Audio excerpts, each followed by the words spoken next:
मी बंगालच्या पूर्व बर्धमान जिल्ह्यातील क्रॉसबो लेकवर आहे। आता जसं तुम्ही बघू शकता हे खूप शांत ठिकाण आहे। हे एक असं ठिकाण आहे जिथे खूप पक्षी निरीक्षण केलं जातं, विशेषतः हिवाळ्याच्या हंगामात जेव्हा या भागात खूप स्थलांतरित पक्षी येतात। पण बंगालमधील राजकारण ज्याचा आम्ही गेल्या महिनाभरापासून वार्तांकन करत आहोत ते अजिबात शांत नाहीये। या बंगाल विधानसभा निवडणुकीतील सर्वात मोठा मुद्दा स्पेशल इंटेन्सिव्ह रिव्हिजन किंवा SIR यावरून झालेला संपूर्ण वाद असल्याचे दिसते। यावरील ताजी माहिती अशी आहे की बंगालमधील मतदार याद्या आता गोठवण्यात आल्या आहेत। याचा अर्थ असा की जे लोक 23 किंवा 29 तारखेला मतदान करतील त्या निवडणूक याद्या आता लॉक झाल्या आहेत।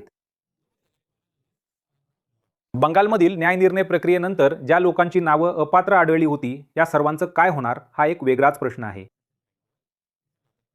असे सुमारे 27 लाख लोक आहेत ज्यांना आता अपील करण्यासाठी न्यायाधिकरणासमोर जावं लागेल।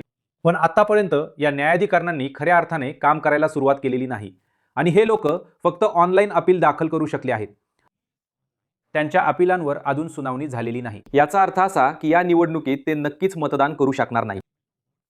एकदा त्यांच्या अपीलांवर निर्णय झाल्यावर आणि जर ते त्यांच्या बाजूने लागले तरच त्यांची नावं मतदार यादीत पुन्हा समाविष्ट केली जातील।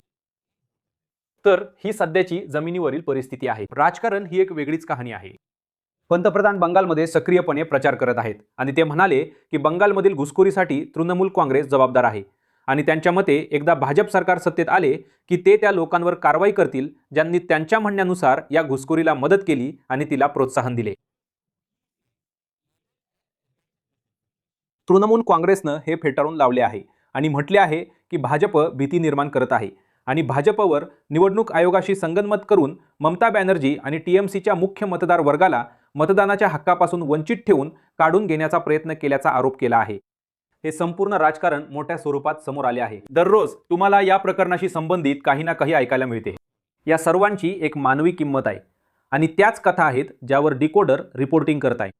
आम्ही हजारो लोकांच्या त्या मोठमोठ्या रांगांवर रिपोर्टिंग करत आहोत जे या संपूर्ण प्रक्रियेविरुद्ध अपील करण्याचा प्रयत्न करत आहेत।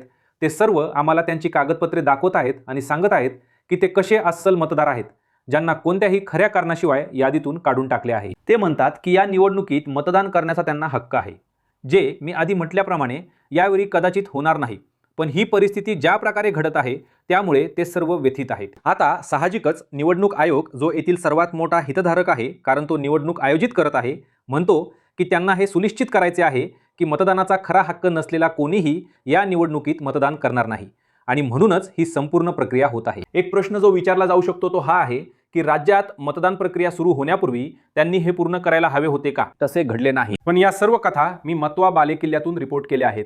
मी मालदाला गेलो आहे, मी मुर्शिदाबादला गेलो आहे। या सर्व डिकोडरच्या सोशल मीडिया प्लॅटफॉर्मवर उपलब्ध आहेत, मग ते इंस्टाग्राम असो, यूट्यूब असो, लिंक्डइन असो, फेसबुक असो। कृपया जाऊन या कथा नक्की पहा, फक्त एक कल्पना येण्यासाठी की निवडणुकीत हा मुद्दा किती मोठ्या प्रमाणात समोर येत आहे।